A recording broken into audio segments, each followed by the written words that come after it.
Welcome to College Hill, to Lafayette, and to what I hope will be one of the most positive experiences of your life. Lafayette College has a long history. As you begin your journey as the newest members of the Lafayette community, you join a group of scholars that dates back nearly 200 years since the college's founding in 1826. Much has changed since the college's earliest days. Lafayette was a manual labor school then, requiring students to literally work for their education in the fields and the workshops. This manual labor was a part of the curriculum until 1839, and while we certainly don't ask students to plow the fields anymore, many of the same values and principles on which we were founded in 1826 have steadfastly continued to today. One of these is the expectation that every student endeavors to develop a system of values that includes an understanding of personal and social responsibility to oneself and to the larger community. In fact, the college's first handbook for students was created in 1893, and it is the written explanation of what is expected of you as students and the rights afforded to you as members of this scholarly community. Students come to Lafayette from more than 75 countries in nearly every state. Some of you have always had the expectation of attending college, while others of you battled to land here. Our diversity is something that the college works very hard to assemble. Relish in the moments you have to know one another, not just today or this week or next, but through your 4 years at Lafayette. We will help you examine your personal values and encourage you to learn from a community of people who are different from you.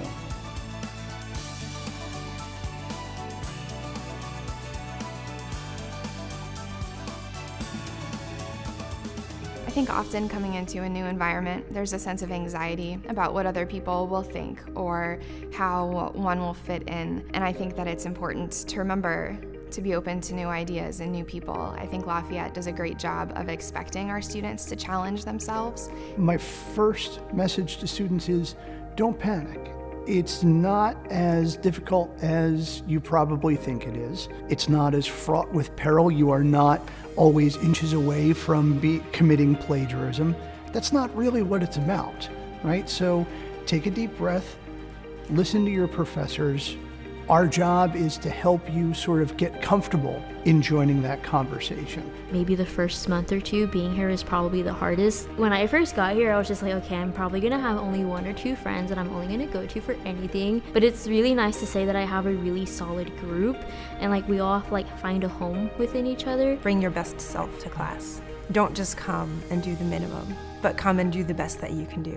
We strive to be a community that respects each other, even when our ideas differ. People here are more really into pursuing knowledge instead of just pursuing winning fights. One reason professors place so much emphasis on discussion is that that's where the learning happens. It's important that you talk through your ideas, that you take wrong turns, that you explore trajectories that take you off track.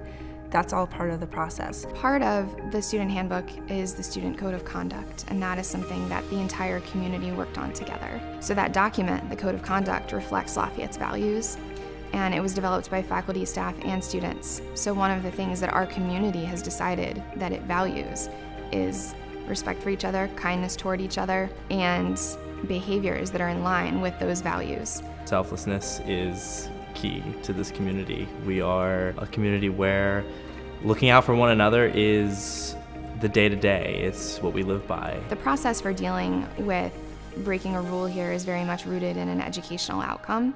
We want people to know that if they make mistakes, it's okay, that we're going to talk about how they learn from those mistakes and how they make amends with anyone else who was affected. And since our code of conduct is a community document, we include in that conversation the larger effect on the community and what we do about that effect as well. This time in your life is the most critical. You're at the pinnacle of your development as a person, and I think that what those who end up in a situation that they regret will hopefully take away from it is that this is not just a lesson, this has been an experience for you and your peers because you're not going through it alone. My hope for our students would be that if they see someone else who is doing something dangerous or doing something that's going to have a negative effect on someone else, that they either address that person directly and have a conversation, or that they let a faculty or staff member know so that we can have that conversation and continue to keep our community safe.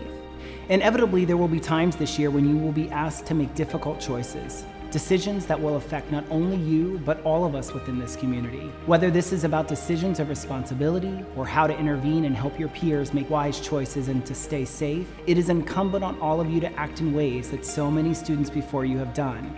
Think and care for others. You will spend some time during orientation talking about alcohol use, how to intervene in situations if one of your peers needs help, and about ways to stay safe and to make good choices. Because you'll spend time later talking about these decisions, I'll not belabor the points here, except to say that making responsible choices is difficult, especially when there is peer pressure involved. That's why I want to make a plea to you to respect one another and to never pressure someone to make choices against their will. In the same vein, if you see a peer making choices that seem irresponsible or dangerous or aren't consensual, it is our expectation that you will intervene. Just as students before you made difficult choices that were against popular opinion at the time, Lafayette has a long tradition of student progress because students were willing to challenge the status quo and to put forward progressive ideas. By now, you may have heard about the more than 28,000 students who have come before you. We hope you excitingly accept your place in the college's history and with a personal commitment to leave it better than you found it. Again, welcome to College Hill, welcome to Lafayette, and good luck.